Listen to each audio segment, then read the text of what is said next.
even press the record button. This is my first time playing Game Builder Garage. I just said a bunch of other things after not pressing the record button, but let's just go. Fact is, GameStop delivery truck was late. Took 2 days for it to be delivered, and I took even longer to actually turn this on for various reasons. It's good. Oh, I thought I had to press a button. Well, I think most of the game right now is gonna have to be the interactive lessons. Even though I have played Mario Paint and WarioWare DIY on stream, we're just gonna go through all of this. Well, that's it. I can't jump. I can't jump. Excuse me. Hey, it looks like you need some help. What's with that weird look? Oh, yeah, talking dot. Kind of strange. Got it. I should introduce myself. You can call me Bob. Bob. Good name for a dot, Bob. Glad that's out of the way. Let me just say, I understand your frustration. Really? Really? Can you tell? Can you tell? Someone zoom in on this guy, can you tell? You can't finish this simple game, right? You can't jump by pressing B, so you can't reach the apple. But there's a good reason for all of that. You see, the thing is, the game is still under construction. See, I was talking about WarioWare DIY doing this. It's great to see my advice being taken. The way it is now, you'll never beat the game, no matter how many times you try to jump. In situations like this, I'd like to say don't get mad, get programming, but I'm getting ahead of myself. We need to do a deep dive into this game to wrap things up. We need to peek inside the current, so to speak. So, why don't we do that right now? Could you press this? Ooh, wow. Ooh, if it isn't our friend Bob, I don't know what voice to give you. Good to see you, dear. Hey, Bob. Woohoo! Hi, Bob. Boing. Welcome to the inside of the game we to play. So, you want to know about our friends here? These beans are called Nodons. Nodons, sorry. There are all kinds of different Nodons living inside your Nintendo Switch console.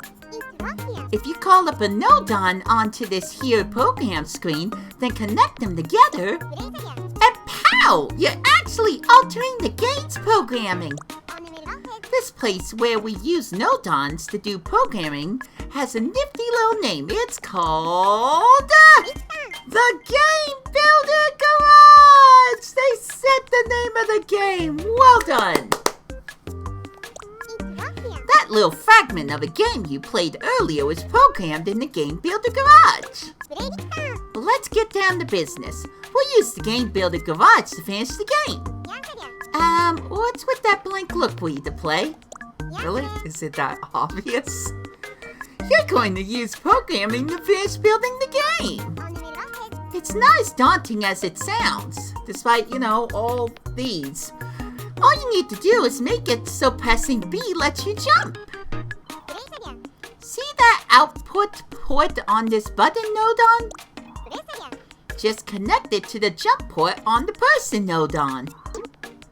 Hey-yo, I'm Button Nodon. I don't know what the voice. I know exactly what you're trying to do. Do you? I can't even say it. You're gonna push the button like pow. I'm kind of a genius about stuff like this. Hey there, I'm the person Nodon. Nice to meet you. You saw the little critter on the game screen, right? I put that character there, and I helped it move around. Now hold down A and move the cursor with L the way I showed you, and we can make this connection. With L, press I pressed. Okay, I'm done. It's kind of moving slow, but I'm sure I can adjust that in settings. And presto! We made it so pressing B makes the character jump. Now we should be able to complete the game. Why don't we head back to the game screen and try? Yay! Floaty controls! My favorite. Grab the apple.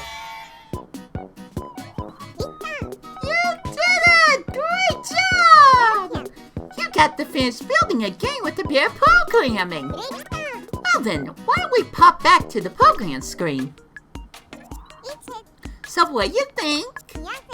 It's fun learning how to program a game, right? Actually, I think you might have a real knack for this Wii2Play.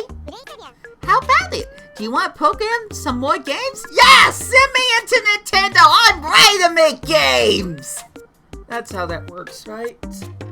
I've only been wanting to make games or test games for Nintendo since I was a child. That's my dream. Let's see if I can complete it. That's gonna be a big, big, big step forward, though. If you do, then maybe you'd be interested in your new pal, Bob's interactive instructions or something. Like just now, you'd go through programming all kinds of games with me as your guide. And by the end, you'll have what you need to make your own game all by yourself. Let me check something. Still alone. So how about it? Do you feel like taking some of Bob's patented interaction lessons? No, I can make games. Okay, fine. Perfect! I might learn something I didn't know before.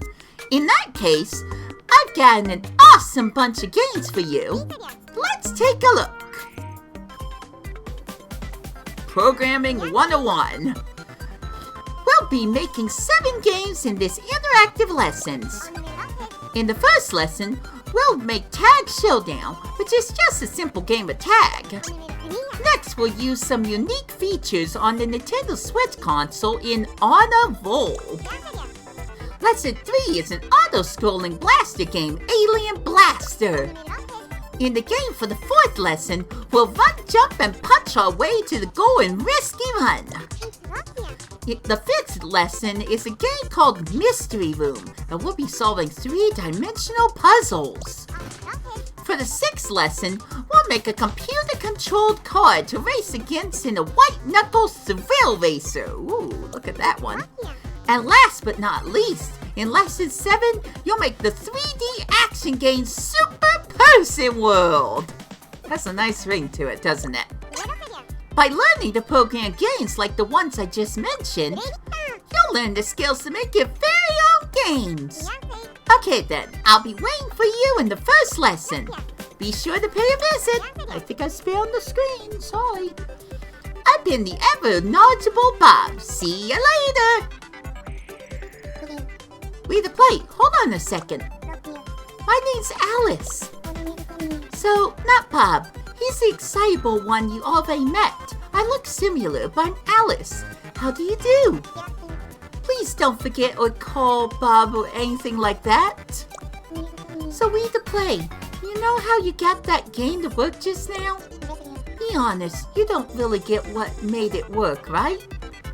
I might be able to piece some of it together, but there was a lot to take in at once. I mean, that's totally fine.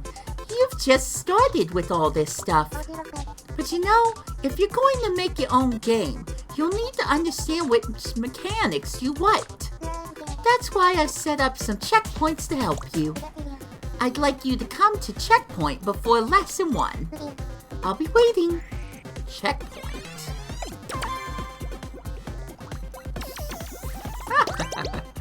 Alright, well, looks like we're gonna have a lot more than 6 steps to take. Checkpoints. An introduction. A mysterious checkpoint appeared. Prepare to enter. Thanks for stopping by, Wii2Play. Just in case you forgot, I'm Alice. And this here is a checkpoint. The idea here is to test whether you really know your programming stuff. And how do we test? With a puzzle. Maybe this is a bit sudden, throwing a puzzle at you and expecting you to solve it, but let's see how it goes.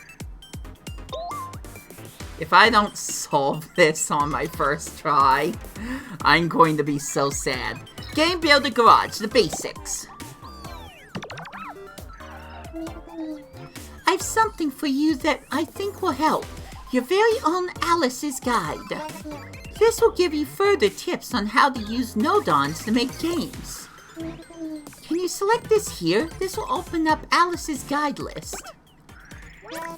Why not use it to learn the basics of Game Builder Garage? Game Builder Garage, the basics. Okay, lend me your ears, and I'll give you the basics of Game Builder Garage. This screen you're looking at now is called the game screen. As the name suggests, this is where the game you program will play out. Here we have the person object. Try pressing B. The person jumped. But what made the person jump exactly? Okay, first off, Alice, it's called an object. An object. I made the object jump. If I'm gonna talk back to a person or a dot that's trying to help me out by using WarriorWare DIY things, maybe I'm not fit to play this game. Let me take you through the Game Builder Garage basics. Let's take a peek around back and see the other side of the game, the program screen. Hey peeps! Oh, it's that programmer again! Hey yo! Hey, I remember you! We to play, right?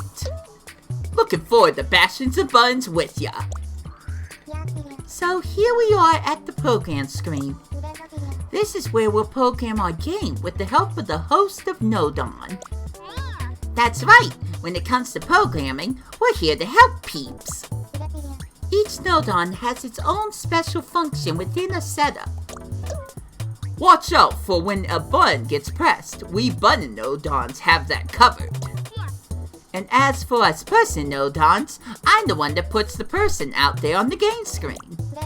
That's right, the person that you saw back then was the person's node-ons doing. I almost thought I said something wrong. It's nice when people acknowledge my work. Take note of the position of the person node-on the program screen here. The location of the person node-on determines the location of the person on the game screen. For example, if you were to move me over to the right of the program screen, the person will appear over on the right of the game screen. Let's try it out. Grab the person node-on and drag it over to the blue frame. Oh, I guess I can't grab the actual person. I have to grab the box. Oh, I moved! How do you think that looks on the game screen? Let's go to the game screen and take a look. There you go. The person has moved over to the right. So take note, the program screen is the place where we position things that appear on the game screen, like objects or characters. Okay, head back to the program screen so I can school you some more. Another thing to know about the program screen is that you can scroll it to find more space. I disabled the scrolling before though. I thought it might have made things confusing. Now that scrolling is enabled, try moving L to put the cursor outside the screen.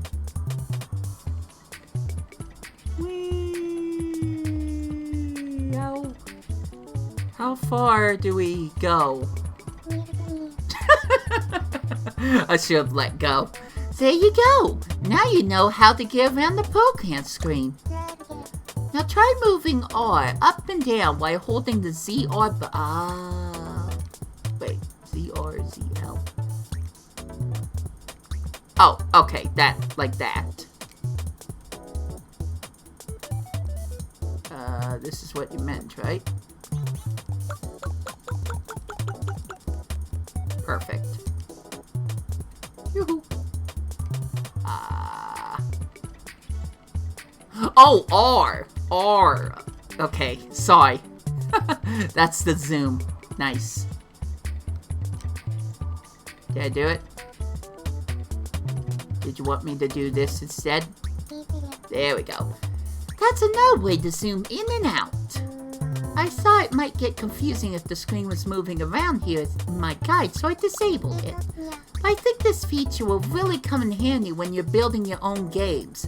You are OP. You are overpowered. You are not making in the smash. Okay, let's put the screen back to how it was before.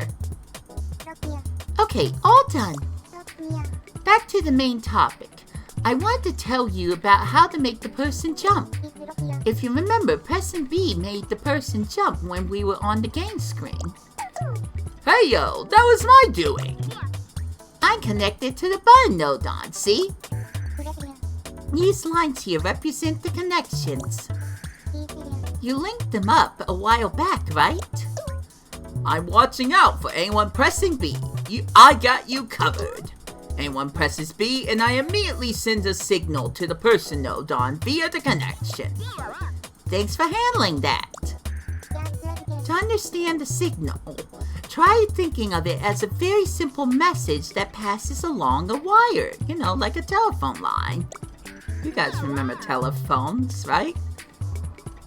Now, to pay attention to exactly which part of me is connected to the button node on, you see where it says jump?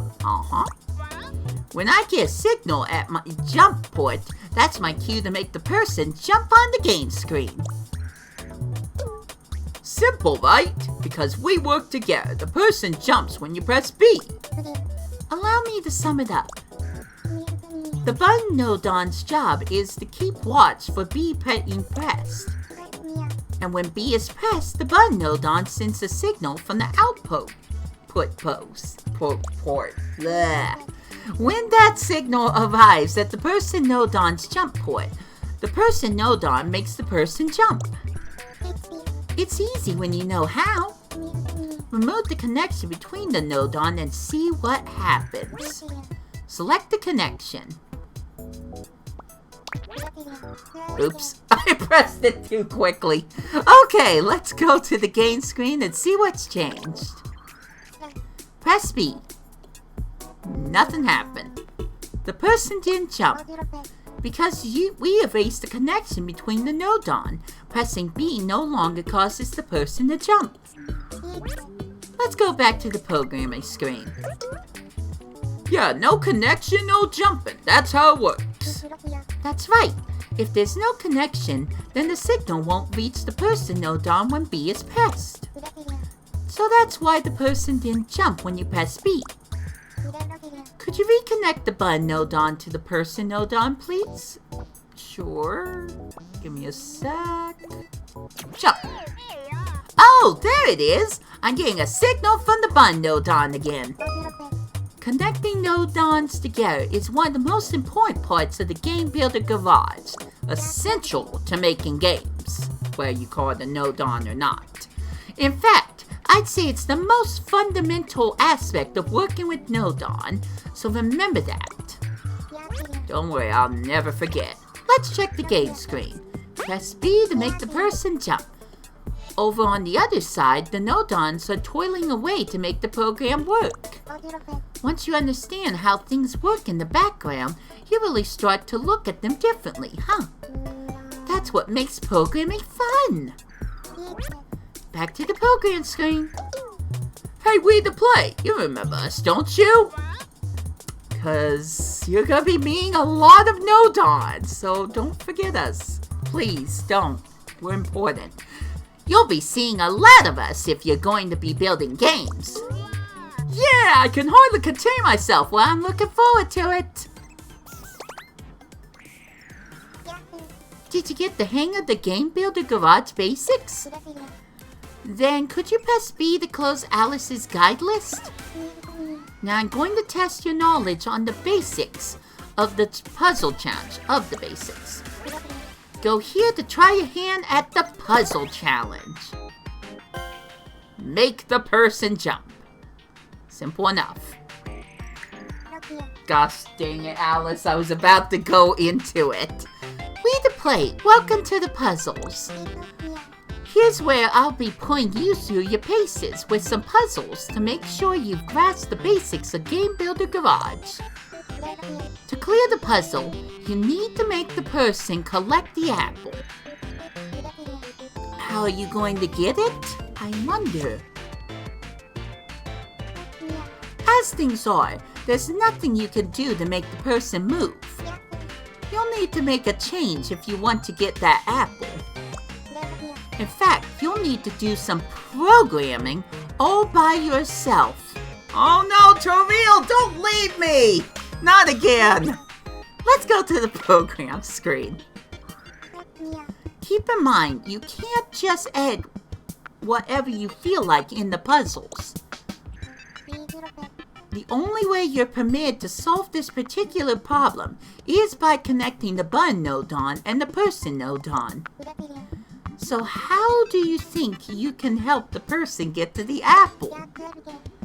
When you think you've made the necessary change, head over to the game screen to test it out.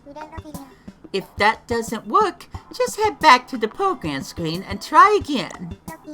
Okay, give it your best shot. Okay, guys. If we press the B button, do we A, go forward, B, go left or right, C, jump, or D, I can't read that? Blue? Blue, what do you think? Okay, I'll stop. Cole's right. There's a lot of hand-holding going on.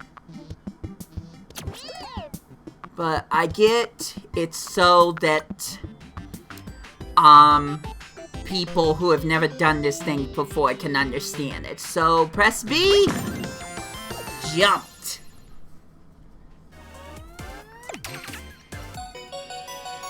Checkpoints and introduction all clear, which means there's gonna be multiples of these things. Awesome! Looks like you definitely have the basics of Game Builder Garage down. From now on, I'll be testing how well you know the Game Builder Garage and the node-ons. So between each lesson, I'll test you with some checkpoints. I'll also be adding things to my guide every now and then. That's Alice's guide to you. So if there's anything that's not clear, feel free to hit up Alice's guide. Now there's nothing holding you back, so let's go back to lesson 1. I like the music that they play for some of these. Tag Showdown! Yes! The problem is, am I gonna need 2 people for this? That AI better be really good.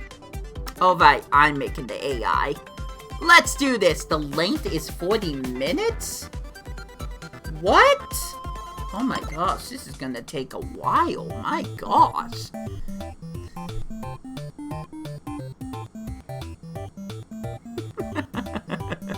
Step 1, adding player controls.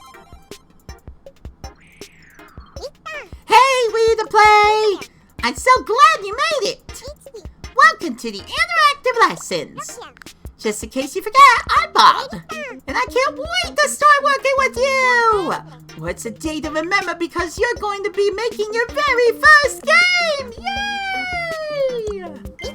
Tag Showdown! So they're just showing a quick example. I cannot press next. Awesome. Can I fast forward? Nope, I gotta wait for the whole thing. Alright. In this game, a tagger will chase after a runner while dodging a torrent of rolling balls. Sounds fun already, right? And this thrilling game will be played out right here on the game screen. Of course, you can't play anything just yet. I mean, you haven't even programmed the game yet. So from now on, the programming that you do on the program screen will be reflected right here on the game screen. Without further ado, let's head over to the program screen and start programming our game. Let's go! Welcome to the program screen. This is where you'll call up node-ons and program your game. First, let's get our player character up and running. For that, we'll need a thing called the person node on. So select objects, then characters, and finally a person. Hello peeps, I'm the person node on. Person node on, in case you've already forgotten. Nice to meet you, Wii2Play. Now the programming starts. Yeah, great stuff. Time for me to step into the limelight, peeps. Okay, so what happened after we placed the person node on? Let's take a look at the game screen and find out. And here's our person on our blank empty game screen. Putting the person node on the screen makes the person appear in the game screen. Clear enough, right? Next up, we'll be able to control our player character using the controller. Try moving the person with L now. Does it do anything? No. As you can see, the person isn't moving at all. This is where the programming comes in. Let's get our player character mobile. If we want to move the player with L, then we'll need to call in the stick node on. Go to input. Click stick movement, L, and left to right. Boing! Stick node on. You'll need to play, right? I bet you can't wait to move that control stick around. As long as Joy-Con drift has nothing to do with it. Sorry, still bitter about that. You'll need to link up the stick node on's output port. I'll never be able to make games if I have Joy-Con drift. There we go, left and right. Hey, Sticky, time to do what you do best. Sending over the output from the control stick. Let's see what's happening on the game screen. Try moving left and right and see what happens. Amazing, our player character's moving. Where did it go? Bravo! There he is. There he goes. Now with that covered, we can move on to something else. I'm just continuing to hold right. We're never seeing him ever again. Wouldn't it be good if the person could jump when the button is pressed? Let's jump back in with B. Oh good, the person's back. First, move the stick node on over to the blue frame. Oh, right, sorry. Then select input. Button press. Press B. Yo! Button node on. Call me Button node on. I'm your button bashing buddy. Ah, if it ain't my pal Wii2Play. If buttons are getting bashed, I got it covered. Bop, bop, bop. Fit the button node on inside the blue frame. Then link it up to jump. If that button gets bashed, you can be sure I'll let you know. Thanks, bud. Time to check it out on the game screen. Press B. Great, the player jump when you press B. My gosh, is that floaty. When you're done testing that, head back over to the game screen. So guess what? You've cleared step 1. Good job! Great job, buddy. In this step, we made it possible to move the person with the controller. In the next step, we'll get ready to build a level with our gamer tag. I don't mind saying I'm pretty excited about that. See you in the next step. Moving characters with the control stick. Time to make the floor and walls. Welcome again, Wii2Play. Let's get right back to building our gamer tag. But first, let's have a little look back at what we've done already. By holding L and pressing B, we can make the character move and jump. You got right, thanks to your top-notch work on that last lesson, we can move the Play with That tour. This time around, we'll be building the floors and walls to set the stage for a gamer tag. So back to the programming screen we go. We'll be making the floors and walls, but first, we need to decide where we're going to put the entire level. How about this space up here? That should do. I'm glad that's settled. Now we need to make sure this area is shown on the game screen. But if we're going to do that, we'll need the help of the game screen node on. So open up objects, select game screen camera, game screen. Oh dear, we got actual numbers. Hello darlings, I must say you're looking radiant today.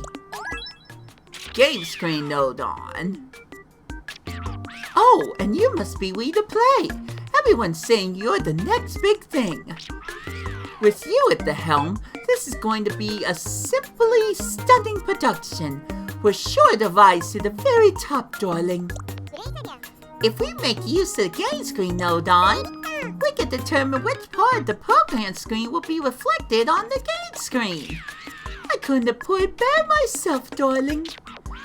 Whatever I frame will appear vividly and thrillingly on the game screen. Let's make this game screen node on a little bit bigger. Drag this icon until the node on fits the blue frame entirely. Give me a sec. Now let's take a look and see what's happening on the game screen. Nothing! I think you'll notice that our player character is nowhere to be seen. You see, over on the program screen, the person node on isn't surrounded by the game screen node on. This reminds me of Corporate Call VR. Let's head back over there and fix it so the person on the game screen. Okay then, let's move the person node on. Oh dear, I know where this is going.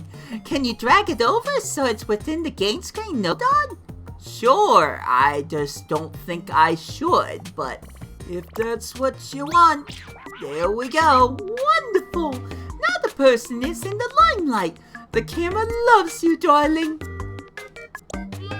Be sure to get my good side. Let's see what's changed on the game screen in 3, 2, 1. Yep. Look, now we see the person reflected on the game screen. But not for long. But anyhow, now that we know that whatever is surrounded by the game screen node on the program screen will be reflected on the game screen like you just saw. But we're not in great shape if our player character can't stay on the screen. The obvious solution is the floor, of course. We will, of course, need an object node on to make the floor. So off to objects. Now simple objects. And a box. Heyo, the name's object node on. Object node on. True to their name, object node-ons are node-ons that make objects appear on the game screen. Well, he's not wrong. Drag the object node-on underneath the person node-on. Give me a sec. There we go. To the game screen! Good job, you didn't exactly get right in the center frame. Did you see that? I saw your shipments with nothing to keep them up. Objects just drop right out of the screen. Oh, right. I forgot about that. Oops, I actually forgot about that. Let's head back to the program screen to fix it so the object doesn't fall. First, select the object node on. Open settings. The settings screen is where we can make all kinds of changes to node-ons.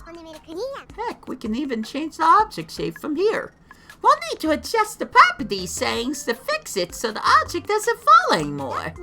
Now disable the options movable, destructible, and destructive. Geez, that's a lot of things to remove. Movable makes sense. These, I guess, the destructible thing keeps it from getting destroyed. Destructive might mean that it causes damage.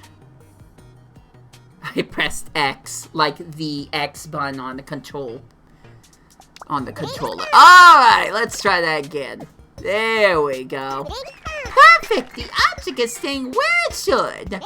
The person isn't falling out of the screen either. So, I'm not sure that floor is big enough. I bet the person feels a little uneasy there. Head back to the program screen so we can adjust the size. Select the object node. And then drag this icon so it's the same shape and size as the blue frame. There we go. Perfect! Let's check to see what happened on the floor. Now that's much more reassuring. I fell off the edge. Did I? Yeah, I fell off the edge. Whoops. The player won't fall off quite so easily now. I don't know about that. The floor is doing its floor thing, but its color is kind of plain, right? Let's see if we can change the color too. Don't worry about the fact there's no walls. Select the object node on. Open settings. And choose... okay. Here's where you'll be able to select the color for your object. Select it brown. I like blue. But fine. If you want to be that way, fine. Let's head to the green screen. It is brown. Now I'm going to play chicken. Oh, never mind. I'm going again. Awesome! The floor is all taken care of. And your person is gone. If the player goes past the edge, it will just fall off again. Yes! Perhaps some walls would make this level a little safer. I don't know if I can hear him anymore. Yeah, I can hear him. He's still far though. Just like with the floor, we'll need to make use of the object node-on to create the walls. Calling up more object node-ons changes the settings again. Sounds like hard work, right? So let's save ourselves some work and just copy the floor to make the walls. I mean, we could do that for the ceiling, not so much the walls. But we'll use this to copy. I can be a wall, no problem. And we've copied the object node-on. Drag it over here. That's how a wall works? Okay. Oh, there we go. Let's change the width and height. Give me a sec. There we go. Now make a copy of the new node-on. And we'll drag it over to the right. And ta-da! The walls are complete! To the game screen! It worked! Behold! Some nice, safe brown walls. Oh, I pressed plus. No need to worry about a player falling into the abyss now. Let's head back to the program screen. Let's see. Yes! I hereby declare step 2 complete. Good job, darling. Well done. Yep, good work. In this step, we add a floor and some walls. In the next step, we'll add some platforms to complete the level. Bye for now. See you again on step 3. Game screen node-on's job, properties, all part of Alice's guide. I'll need to read every little thing. And there you are! Okay, time to continue programming our gamer tag. Last time we made the floor and the walls. Can you try moving the player with L and B? Yes, I can. In step 3, we're gonna make exciting changes to the level's environment. But does this place seem a little small for a gamer tag, maybe? You can fiddle around with the walls and the floors to make them a bit bigger. Or you could just make the person smaller. This will have the same effect as making the level bigger. Well, look at the brain on this dot. Program screen, go! Select the person. And we'll fit it into the blue frame. That's how you make a person no dot smaller. But what happens to our character on the game screen? Perfect! As you might have guessed, it shrank in size. And now he sounds a higher pitch and has a lot more space to move around in, right? Looks like we're all set to continue building our level. Back to the program screen. This is where we'll liven things up by placing a whole bunch of platforms. Start by selecting the object node on that's making our floor. We'll copy it, press the wrong button, adjust it like so, and take it to the blue frame. Oh, now when I complained about being too slow, now I can't select things because the cursor actually moves a little quick. Hop on me all you want, I won't break. Let's check it out on the game screen. Now we got a nice platform right in the middle of our level. And we're going to make a whole bunch more just like this one. So let's go to the programming screen. I think it's ready to try making a sloping platform. Let's select that object. Copy. Drag. And you'll need to make it a little smaller. What? Give me a sec, guys. Lastly, rotate it so it's on an angle. You can grab with this handle and then turn it a little so it fits inside the blue frame. Oh wow, I got all slidey-wise. Cool. Let's make another one just like it on the opposite side. Select the node on, copy, drag, smaller. There we go, and just wanted to test that out. Perfect fit! Let's see what's changed on the game screen. Now we have 2 sloping platforms. Things are going great so far. We still have a few more platforms to create, so let's add some slopes to the bottom corners. Shift, copy, drag, and twist. Nice! Select another one. You guessed it, copy. Take it over to the left. And rotate again. Perfect! Time to check it out on the game screen. These wacky slope surfaces are going to give us a thrilling game of tag, don't you think? Do you know what we really need? More platforms! So select the thing again. Copy. Drag. Smaller. Give me a sec. Next, we'll add some platforms on either side. Don't need to repeat every little thing he says. We'll copy that. Okay, I think we got enough platforms now. Let's see how things look on the game screen. Wow, this is looking pretty great. Go ahead and move around with a little bit and press B. I am trying so hard to get to this one platform. Just think of all the action-packed, pulse-pounding games of tag in store for you. I can totally wait. When you're done checking it out, back to the program screen. With that, step 3 is complete. Nice work, kid. Awesome. Yeah, cool level. So in this stage, we add some platforms to complete the level. Buckle up, because in the next step, we'll be coming to a real turning point. Our game of tag is about to become a 2-player game. See you in the next step. I don't know how much longer I can do this voice for. Making the tagger. Great to see you again. We're about halfway through the programming of our gamer tag. You're zipping through this stuff. In this step, you're going to create a second person to act as a tagger. Then we'll need a real deal bona fide two-player game.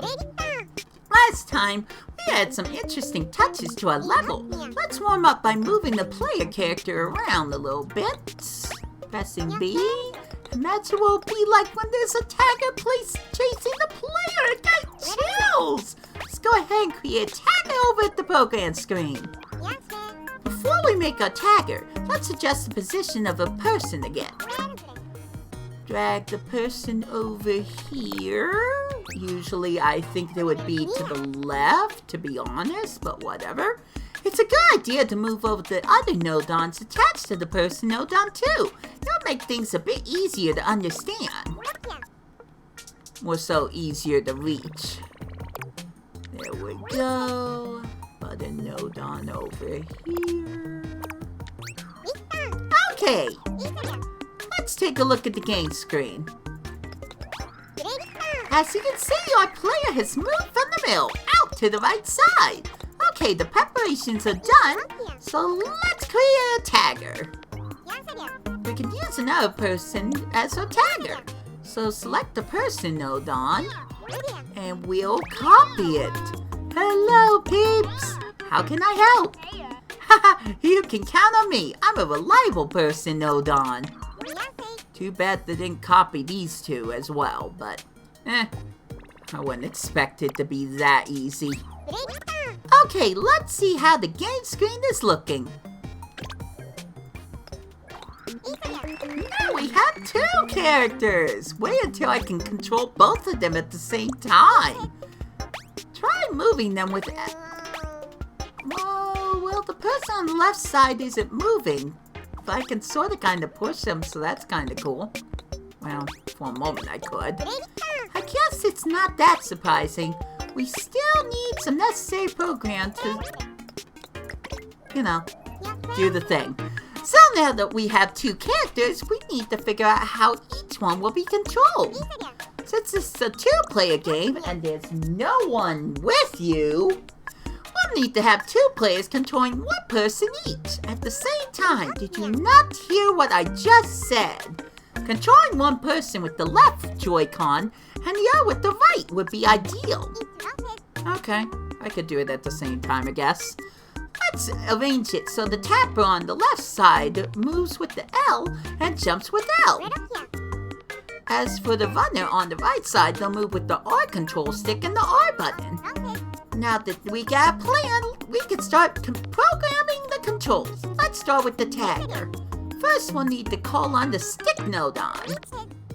So to input we go, stick movements, and L, and I'm doing it too quickly. Left and right. Boing! Move control stick wiggling, huh? Bring it on! Drag the stick nodon over to the left. And link it up to the person. Give me a sec.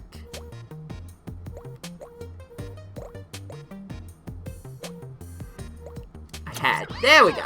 Good to be collaborating with you, Sticky. I'm looking forward to it. Now we'll call another button nodon. Input. Button press. And this time, the L stick. Yo, good to be here. Oh, I just know you want to smash L like there's no tomorrow. I would smash, smash, smash. Move it here. Drag the nodon. Hold on. Can we zoom in? No, you're not allowing me to do that. Gosh dang it. Oops. Sorry, that was an accident. There we go. Okay, the tagger is now ready to receive controls. Let's change the controllers for the runner. At least you remembered that. Let's program the nodon so they are runner with R. You know the rest. So we need to adjust this so it's the right stick. Perfect. Now that that's done, you'll be able to control the runner with R instead of L. Range, huh? That's interesting. And there's a digital thing. Now close the settings and select the button node on. We'll do the same thing. Disable B and enable R. Now you'll be able to jump with R. Close the settings and let's check it out. It works. Check the tagger's controls first. Which one's the tagger? I think I mixed it up for a moment. So I think the tagger is the left. No? Okay, fine. We'll try the right. What do you want out of me? Bob. I just control both of them at the same time. Oh, wait. I'm supposed to press the button. Try moving taggers. Got it. There we go. Excellent. Next, let's try the runner. Try moving with R and R. Okay, you did it. Now we're cooking. Now we can control a runner and tagger separately. But which one is which? Right now, the runner and the tagger look exactly the same. That could be a problem. Let's head back to the program screen and see if we can make it easier to tell them apart. We'll select the tagger. Change the color to red. Now do the same here, and we're probably going to pick blue or light blue, excuse me. Close the settings. I wish there was a way I could make the cursor move faster. Nice. Aha! Both of the person's characters changed. Now I can easily tell the tagger and the runner apart. That's great. Can we make it even better? It's a game of tag, so we should be able to make it that something happens when the tagger catches the runner. Because, you know, they're just chilling, back to back. Try running the tag. There's nothing happened. But that's understandable. If we want to make something happen, we'll need to do some programming first, right? Let's make it so the runner is destroyed when they collide with the tagger. To the program screen. So we'll select the tagger. Settings. Ah, yes, and that's where destructive comes into play. To the settings screen. Next, select the runner's person's node on. And he'll be destructible. Looks like there's some dots for these for more options or something. I have to figure that out. Now, if the tagger comes into contact with the runner will be smashed to smithereens. I can't wait to test this out. Don't move, Blue. Don't move. I told you not to move. I'll get you. I'll get you. Oh, you're a tricky one. I am playing by myself. This is sad. Yes! That was so cool. We made it so the tagger can destroy the runner. If the runner breaks, that means the tagger caught the runner. In other words, the tagger won. Our game of tag is now a true two-player game. Woohoo! If you caught the runner and you want to play again for the start, you can press the retry button. I guess they just want me to try that. This way, you can start the game again from the beginning. Too bad there's no actual ending. Might want to do something about that one, too. Whoa, that was close. If you tested it out enough, head back to the... Yep, just head back. Okay, everything seems to be in order. Step 4 is clear.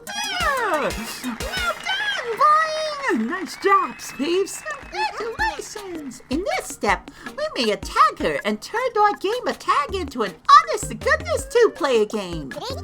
Step by step, our game is coming into focus. Pretty exciting, eh? But it seems a little bit one-sided at the moment, don't you think? The tagger kind of has the advantage. So in the next step, we'll be adding in a feature to even up the odds a bit. See you in the next step. Unleashing the balls. Hello, good to meet you. Good to see you, sorry. We're about to begin the second half of lesson 1. Let's quickly summarize what we've done. We have made it so this happens. Good stuff.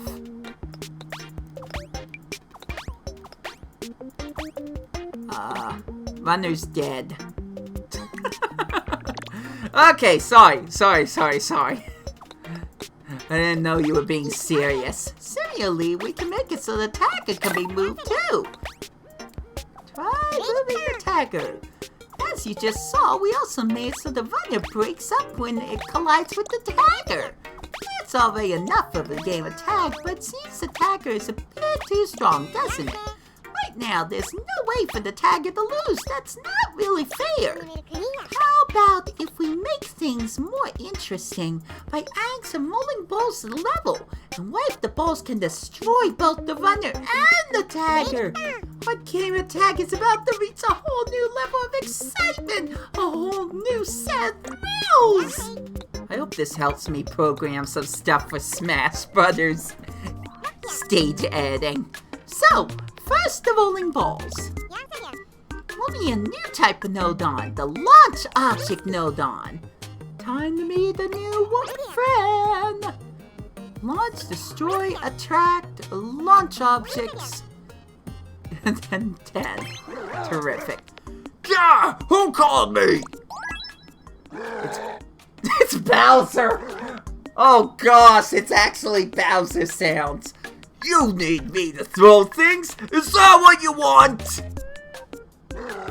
You want me to help build your game? Is that it? Go! Wait, you're the game programmer, aren't you? Why'd you say so? Of course I'll help. I love making stuff. Just tell me what you want. Bowser has been demoted to a nodon, friends and fans. Introducing the object launching nodon! Launch object nodon, sorry. Full of hot air and objects. Okay, let's get serious and drag our object nodon to the upper part of the level. Now we'll confirm this over to the game screen. Oh jeez! Look, a shower of spears and they're already getting destroyed. Yikes, that's scary.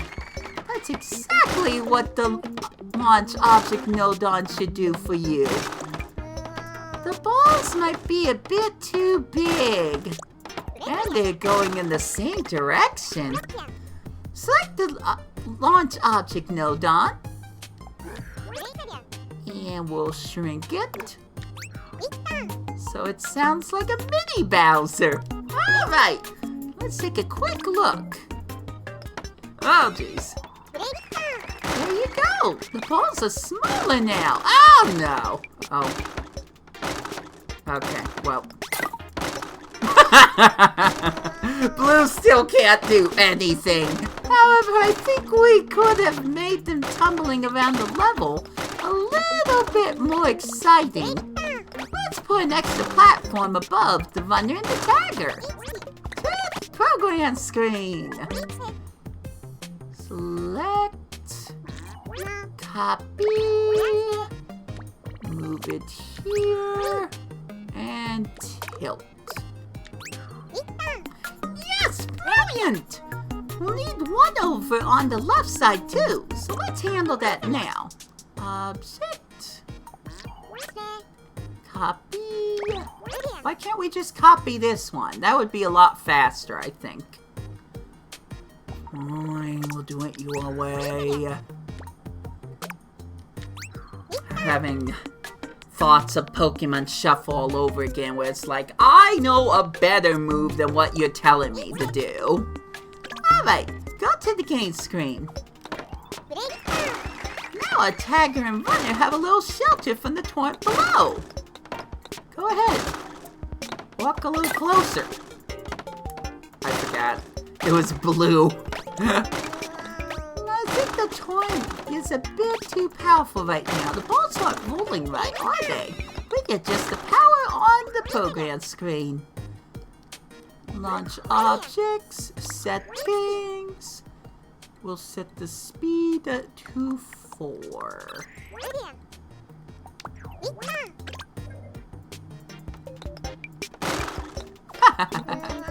That's better. We tame the time. But see how the balls break when they hit the next one? It looks like we'll need to do something about that. Time for programming. Let's talk more programming. Settings. Launch interval to 7 seconds. Oh, I get it. That's how often the object appears, how often it's shot out. Now the interval between each ball launch will be extended to 7 seconds. Since we extended the launch interval, we have to wait a little longer. Just a second. Okay, there we go. Run, Blue! With that fix, we got the balls rolling the way we want them to. You did it, Blue! Oh. I bet you're thinking we need some rolling balls over on the other side now. Am I right? Well, that's one of the things I'm thinking, but let's be honest. If we could get this node on to move around not randomly, but from left to right, that would make it so much more interesting. But we'll play it your way. Oh, I'm near the candy guy! Blamo! Sorry, I was pressing the button. So I skipped some dialogue. Time to stage so that the balls come out the left side. So, launch direction to X minus. Huh, I think I am learning some stuff. Time to check out the main screen. Wait for it, wait for it. Now a shower of spears comes from both left and the right. Predictable. So our rolling balls are complete, and we have them breaking on impact just like they should. But there's still something we need to fix. Try moving the tagger. Our tagger isn't damaged when the balls hit. Put the blue on this. Let's fix it so the tagger breaks when the balls hit. Programming time. Select the tagger's person. Settings and destructible. I keep pressing X because it just seems easier. I could do it in Pokemon. Why can't I do it here? Now, let's just both stand in the same place and see what happens. Wait for it! Wait for it! Boom! The tagger breaks when the balls hit! Great! Imagine the tagger pursuing the runners through a hail of tumbling balls! The drama! The hell! We've got the makings of a truly thrilling contest! Let's see. Step 5 is clear! Great job, Blamo! In this step, we use the launch object node on to liven up our game of tag. Which one sounds like Yoshi? Because I'm sure that's going to be a thing, right? In the next step, we'll make it so the game can be played again and again. Next step. Open fire object in Alice's guide. Time for Armac retry. You're getting great. We're getting pretty close to completing the construction of our game of tag. Let's refresh our memory. Yep, there's my memories. Let's see. Last step, we really upped the danger by adding some destructive rolling balls. We've done it a lot already. In fact, our game's almost finished. This time, we're going to make it a little bit easier to play. You could say we're adding a quality of life upgrade. Now, if the tagger or the runner breaks, the player needs to press the retry button to play it again. It seems like a lot of hard work when you're supposed to be having fun, right? To make life easier, how about we add an automatic retry to the game? If the tagger or the runner breaks, a retry will be triggered. On to the program screen. First, we'll need to call a nodon that watches out for things breaking. Namely, the object break nodon. So, to input state change, object break. Hi, honey. Something I can help you with? Object break nodon. What's that you say, hon? There's something you'd like to ask me? Don't be shy, tee-hee-hee, as you are a broken heart. I'm sure that won't be foreboding or anything. That's right! If the tagger or the runner breaks, we'd like you to let us know about it.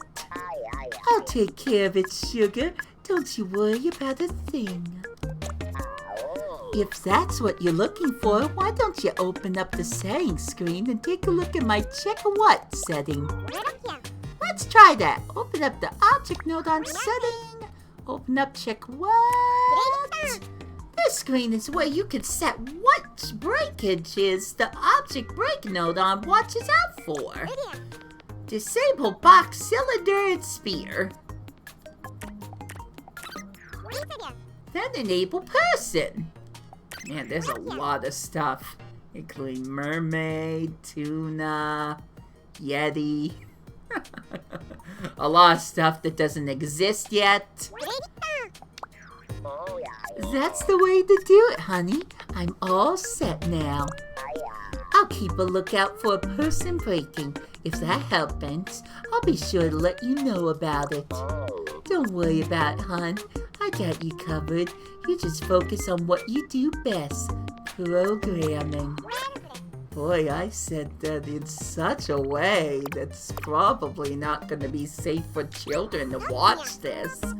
Next, we'll need another nodon, one that makes the automatic retry happen, namely the retry nodon. Now we're talking.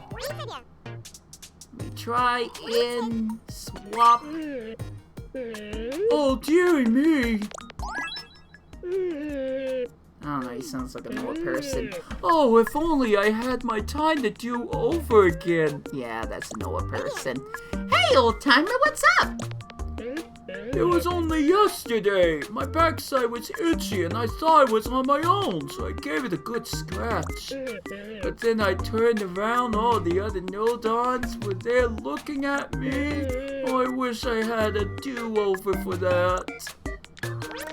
Ooh, awkward. Let's put our friend over to the right. That's been the best, funniest thing we've seen so far. Now link it up to the object break nodon. Okay, now the game will restart every time a character is destroyed. Don't break that connection. He needs all the help he can get, and she is she's a a lay killer or something. Try to get destroyed by either runner at the target. Which one?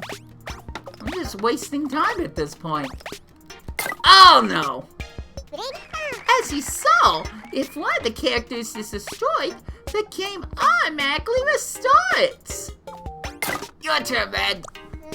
But don't you think the interval between the characters breaking and the retry is a little short, maybe?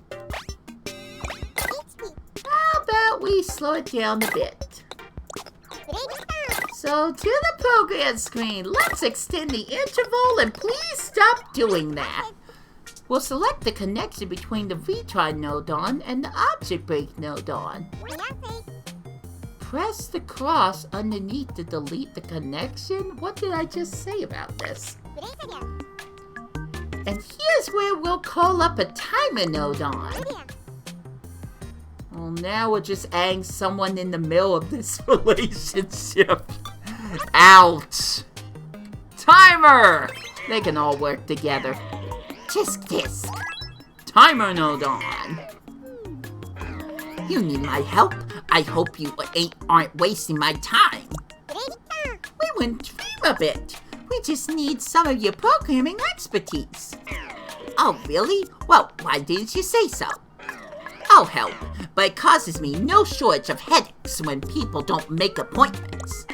Naturally, I want to help out, but what if I've been double booked? I can hardly tick when I'm supposed to be talking, can I? It always pays to have one schedule in order. So I'm sorry. Well, as long as we're all on the same time zone. We're not. Let's move on. Connect the timer node on to the object break node on. Give me a sec. There we go. Boom. Now we'll connect the timer node on to the retry node on. Now we'll have a longer interval between the character breaking and the retry. Neat. Smash now! There's a longer interval between the breakage and the retry now, see? Now players will have a little breathing room between matches. When we're done checking that out, let's head back to the program screen. Okay, so step 6 is complete! Timely execution. Good job, Hein. No need to do this. The next step will be the final one, and our game attack will be complete at last. In the final step, I'll show you how to add some Wii2Play magic to your game. See you in the last step then. Don't be a stranger. Whew, finally. Starting the game when object breaks. Add to Alice's guide. Time for the finishing touches. Hey, Wii2Play! Can you feel the excitement in the air? This step will be the last one, and then our game attack will be complete. Let's recap everything we've done so far. Yep. We fixed it so the runner is controlled with R and L, and the tagger is controlled by L and L. Sorry, R stick and R button, L stick and L button. And we made it so the game over when a ball plate hits the player. It's fair to say we've got pretty much everything we need for an awesome game attack already. However, a final touch is still lacking. All red! And that's a sprinkling of color from your very own hand, Wii2Play, to the program screen. So next, we'll harness your inspiration and creativity to change the color of the level. Are you ready for that, Wii2Play? Let's start by selecting this object. So we don't get to keep it brown. This is where you change up the color of the object. At this moment, the object is brown. How about we make it black instead? How did you read my mind, though? I was talking about blue, but I was going to purposely change it to black, but you didn't even let me decide what I wanted, so may you. Now, what I'd like to do is change the colors on the other platforms to whatever you'd like. Express yourself. Let your hues flow out of you. Alright, so I get this chance now. You're going to change the color of every single object node on to whatever you like. So start thinking about how you'd like to paint the talented shades of Wii2Play. Make things easier, I'll make it so you can move the program screen view around. And you could use this button here to undo your last button. Rewind, rewind. When your creative endeavors are complete, let me know. Just press done when you've done everything you wanted to.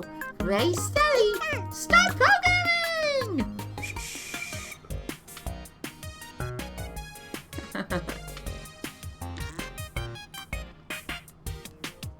Alright, fine. I'll just mess around with it a little bit.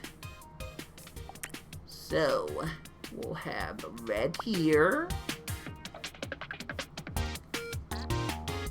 We'll have blue here. Well, light blue, technically.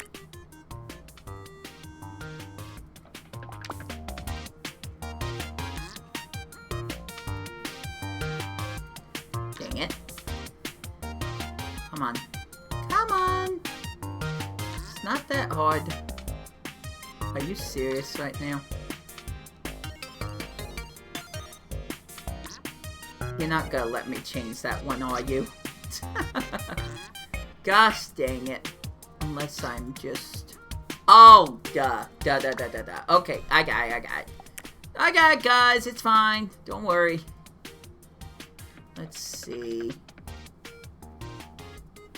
I wanted to change the different colors. Okay,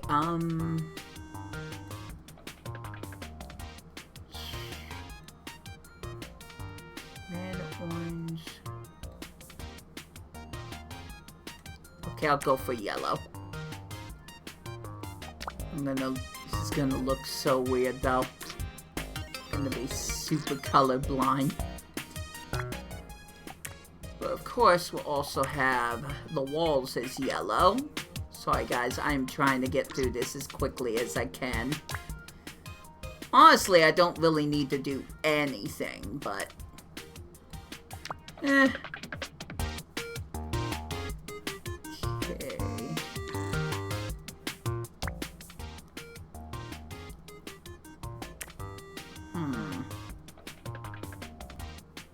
Not honestly sure what to do for this one. I guess I'll set it to black for now. And I'll set this one to orange. Maybe you can tell where this is going by now. This one will be...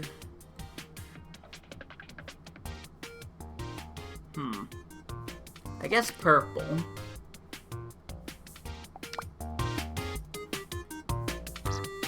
And this one will be lime green. Technically, I'll also make this one lime green. I don't want the black.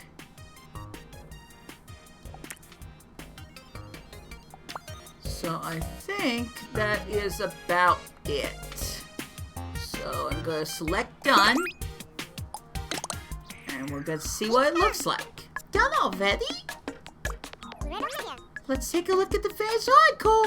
Your first completed game! Oh, I forgot about the brown platforms.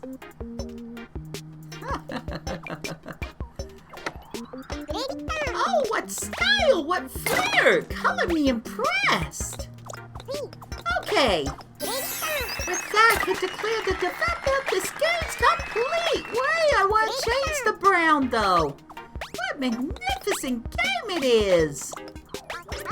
I feel a spoil sport interrupting this momentous occasion, but if you head back to the program screen for a moment... Making a game, man? That's the sort of thing I do.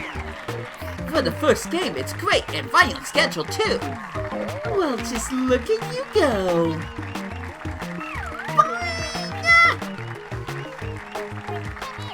That's what I call teamwork, peeps. Good job, I said good job. We the play, darling. What can I say? It's dazzling. Every joy starts with a single bang.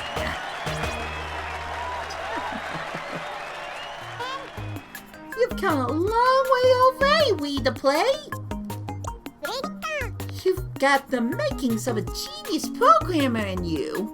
There's no doubt about it. We've got the makings. It's not all just one person. Now all that remains is to have our game tag take place of pride in the games list. Back to the menu. But I want to change the brown. Gosh dang it. I hate that I forgot about the brown platforms. Congratulations on going gold with your tag showdown. When a game is finally finished, we say it's gone gold. It really gives you that feeling of accomplishment and completion. Going gold for the first time is a momentous occasion. Let's keep it for prosperity by adding your game to my games list.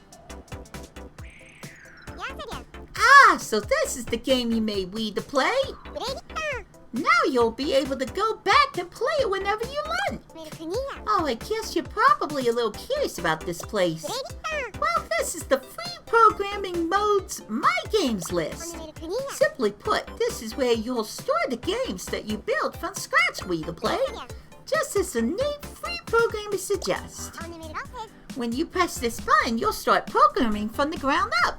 You'll start with an empty environment. Of course, you've just gotten started with your programming journey Wii2Play, so don't worry if sometimes things don't turn out exactly the way you imagine. It's a day to remember. Your very first day is available to play. Why not ramp up the fun by letting friends play the game you made? When you've had your fill of playing that, let's go back on track with lesson 2 of the interactive lessons. See you in the next lesson! Sweet. I still want to fix it. I don't think I could do it from this one. Tag showdown complete. Well, guess what? Now it's time for another checkpoint. Don't worry, you can do it. Hello. Looks like you've completed the first lesson. Great work.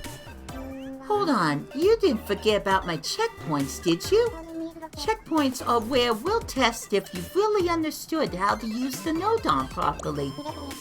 You'll have to solve a Nodon-based puzzle to proceed. There will be 5 puzzles for you to solve. Let's start with this puzzle, okay? Move the person with the control stick. Easy peasy. Maybe you forgot what you were supposed to do, so allow me to explain the puzzle again. The puzzle is solved when the person collects the apple. To make it so the person can collect the apple, you'll need to work your programming magic in the program screen. However, you can't just program willy-nilly in this puzzle. Your actions are limited. To solve this puzzle, you'll have to add the connection between the sick Nodon, the person Nodon. You'll be fine. Just pay attention to what the Nodons are thinking and you'll figure it out. Or, use common sense. Now do your best to clear all 5 of the puzzles. Sure it'll be great. No. We're good. I know exactly what I'm doing. Maybe I should have saw, if the L stick would work, but regardless, I know what I'm doing. Oh dear. Framing with the game screen Nodon. So now she's just letting me go in with it. Perfect. Okay. That's not what I meant to do. Oh, I guess I am still limited. Let's go right... Let's just try right here for now. Oh, see? Yeah. I just need to grab the apple. Which, for some reason, I didn't notice on the programmer's screen. Whoops. Properties of objects.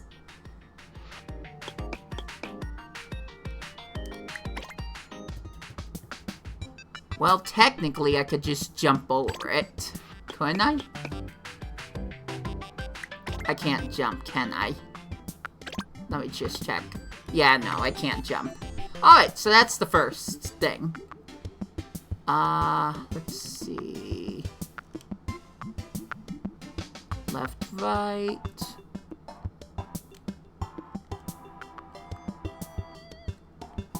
Well, maybe it won't allow me to jump right now, so we'll just have to get rid of that. Make sure it's not movable.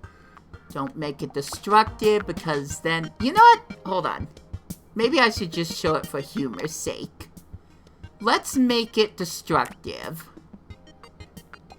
And see what happens. Perfect. That's exactly what a red block should do. Alright. I was just messing around. Don't get mad at me. Oh, wow. It's not even red anymore. I don't think that's how objects work. That they suddenly don't turn red. Invisible objects. Really? Ow. Well, we never talked about invisibility. But I don't think that's exactly what they want, is it?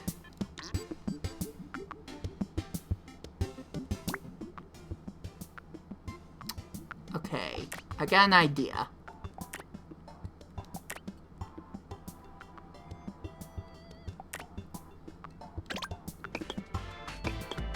What? Give me a sec, that... that tricked me for a moment.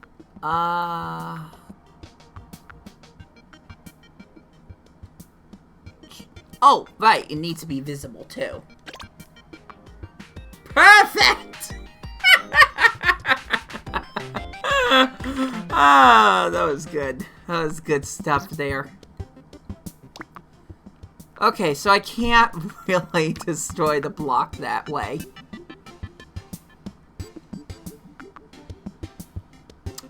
Why is this being a problem for me?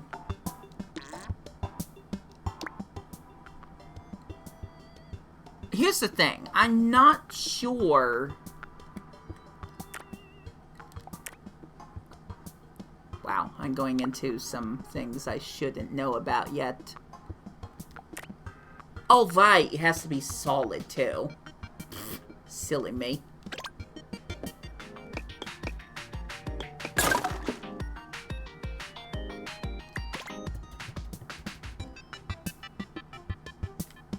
Give me a sec. I can't really... I don't understand this. So I can do this. But, that doesn't do anything for me. So there's the apple. I don't really know much about this modem. Or whatever it's called, nodem.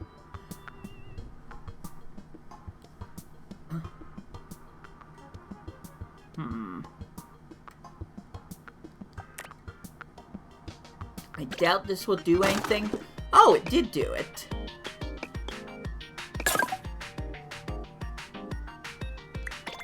So that destroys that block, which is fine.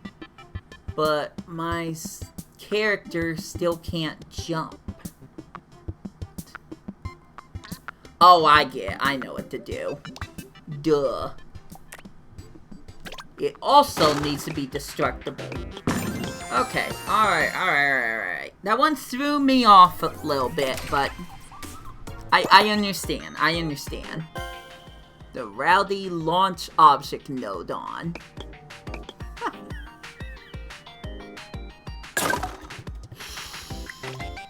Okay, cool.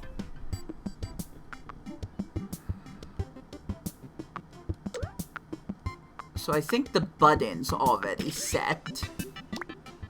As for you, oh, I can't do anything with you. I did click the right one, right? Oh, no, I didn't. Okay. So, launch interval? How about freaking 0? No? Why do you want me to go faster? This is a bad idea. But it will be funny.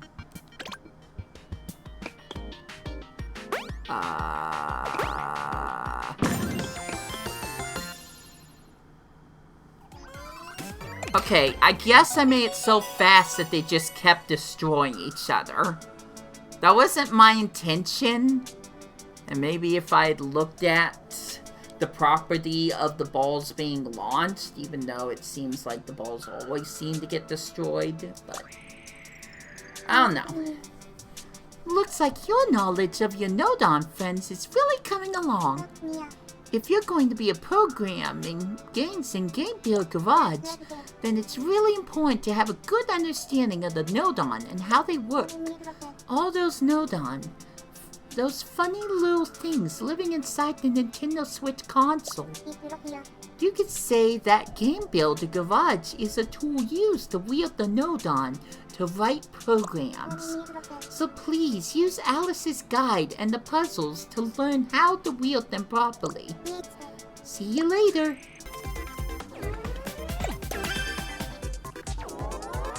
So this is gonna be a long tutorial.